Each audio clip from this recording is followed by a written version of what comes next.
Yes, yes, yes. It's Raphael Dawkins with the Combat Radio, bringing you the news from around the boxing world. Today, we're looking at the latest news surrounding the Kinahan group. The Prime Minister of Ireland, Michael Martin, has welcomed the decision of the United Arab Emirates to freeze the assets of the Kinahan crime group, as they're described in the article. Okay, so Michael Martin states, I think it's very welcome news. Ultimately, crime does not pay. Really?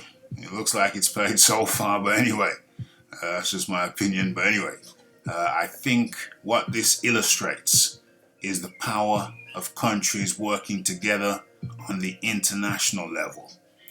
I'm confident about the capacity of like-minded countries to work together to put pressure on such criminal gangs and to reduce very significantly activities under their influence. Okay, so the move by the United Arab Emirates has added to international pressure on what is described as the cartel that has deep ties with boxers and promoters at the highest levels of the sport. Tyson Fury. Okay, so the Gulf state said it was continuing to investigate the organized crime group in parallel with authorities in the US, UK, Ireland, and Spain. The relevant authorities cooperate closely on cases involving foreign elements, in line with the UAE's international commitments and national legal framework for combating illicit activities, says the article. Okay. The asset freeze includes all personal and corporate bank accounts.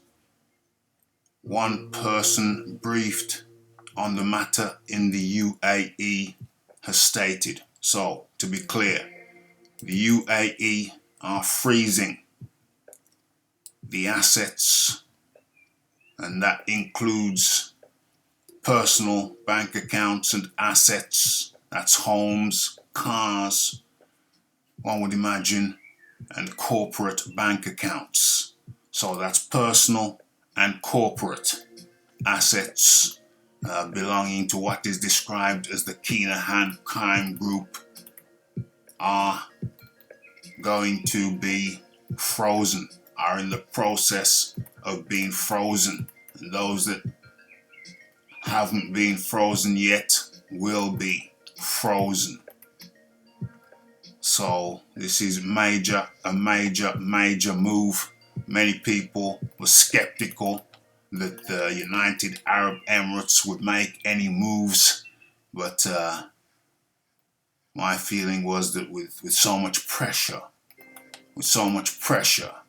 it was to me, it was a foregone conclusion that at some point the United Arab Emirates would have to step in line and make moves to get in line. Okay, so big news.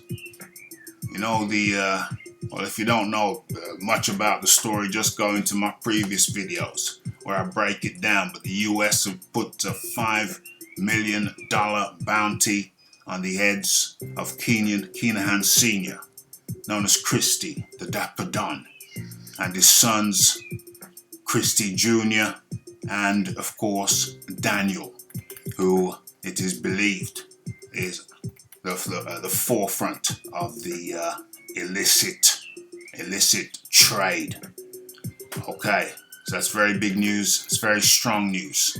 Many will be caught by surprise at the speed. I am caught by surprise at the speed that these things, the pace that this thing is going at now, since the move by the US government to sanction all activities of the Kinahan group and their businesses, or whatever is believed to be their businesses, including MTK Global. Although the MTK people strenuously deny that they have anything to do with Mr. Kinahan, who was a co-founder. Okay, so that's the news. Let me have a look here. I always like to show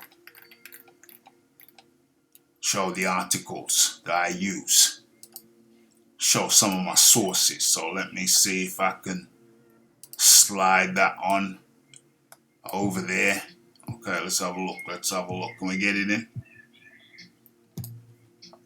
Let's downsize that just a little bit. Right. Let's have a look. Let's see if we can get it in there. Okay, Tush welcomes move by the United Arab Emirates to freeze the assets of the Kinahan gang. Okay, so there you have it. That's the latest news. It's the Raphael Dawkins. It's the Combat Radio. It's the like, it's the subscribe, it's the comments, it's the shares. And it is the hitting the bell icon to stay updated with news and notifications. And don't forget about the live show. Don't forget about the videos. For the time being, I'm out.